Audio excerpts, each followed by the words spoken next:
नमस्कार,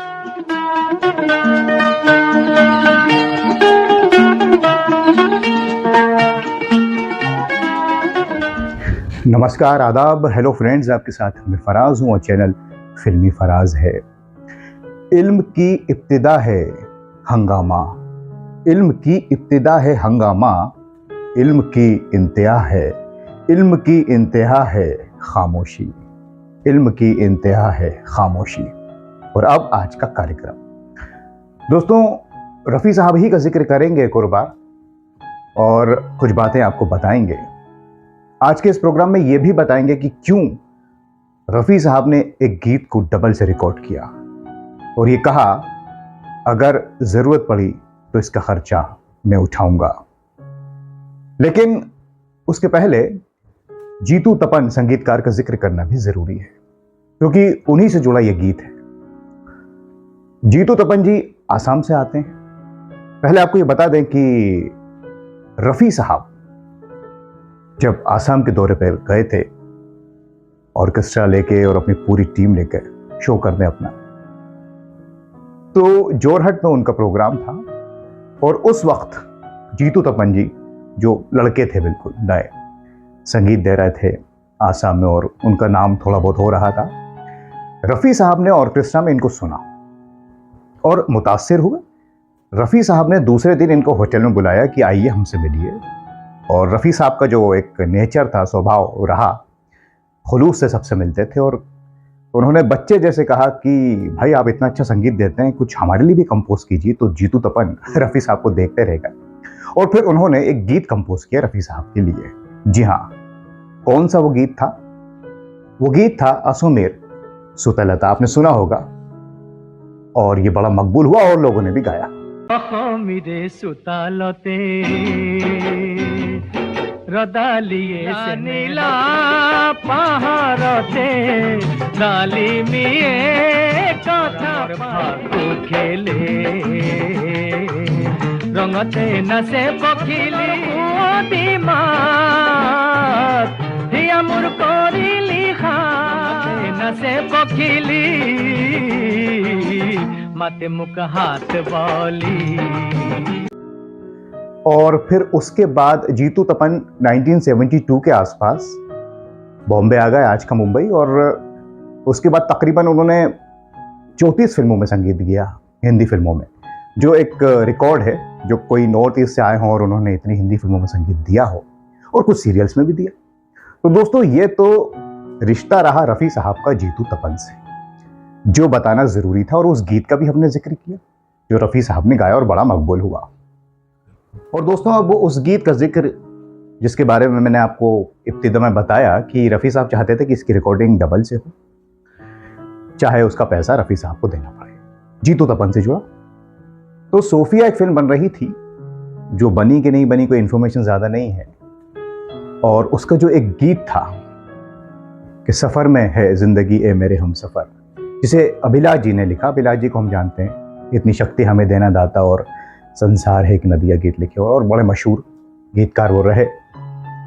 तो वो ये गीत लिख कर लाए, रिकॉर्ड होना था और रफ़ी साहब को उन्होंने सौंप दिया और फिर रफ़ी साहब इस गीत को लिख रहे थे अपने अंदाज में ताकि रिहर्सल कर सकें।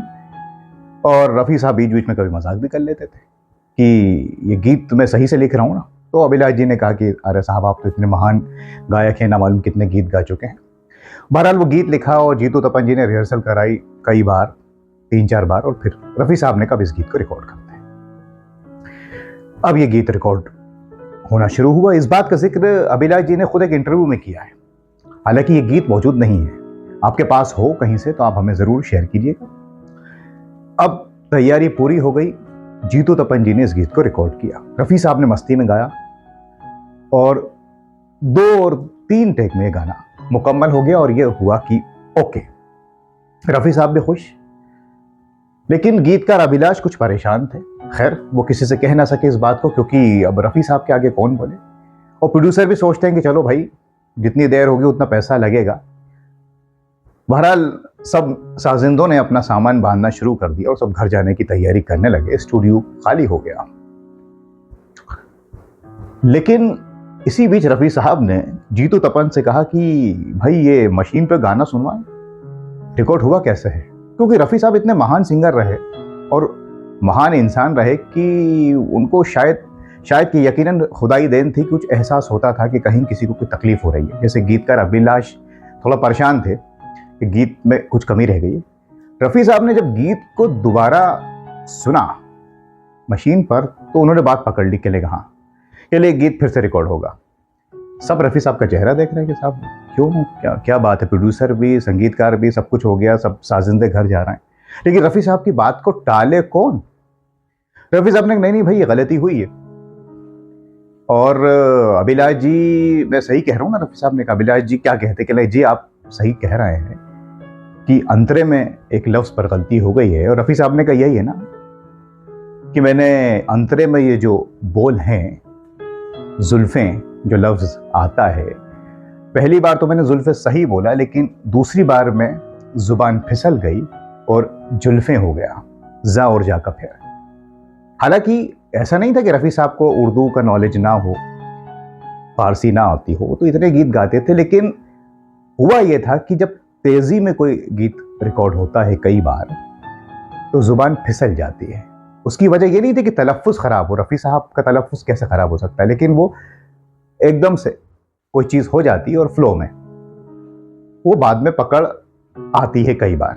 लेकिन रफ़ी साहब जैसे महान सिंगर ने उसको उसी वक्त पकड़ लिया, क्योंकि यही वजह थी कि वो उस गीत को सुनना चाहते, तो उन्होंने सुना और बात को पकड़ लिया, जिसे अभिलाष जी नहीं कह पा रहे थे। बहरहाल अब प्रोड्यूसर और संगीतकार जीतू तपन जी भी परेशान कि भाई फिर से सबको लगाएं और फिर कहीं ऐसा ना हो कि वक्त ज़्यादा हो जाए तो फिर डबल खर्चा स्टूडियो का। रफ़ी साहब इस बात को भाप गए, समझ गए। उन्होंने कहा देखिए अगर वक्त ज़्यादा लगेगा तो कोई टेंशन की बात नहीं है, पूरा खर्चा मैं उठाऊंगा, लेकिन ये गीत फिर से भाई रिकॉर्ड होना चाहिए, क्योंकि ये तो हमेशा के लिए सौगात होती है।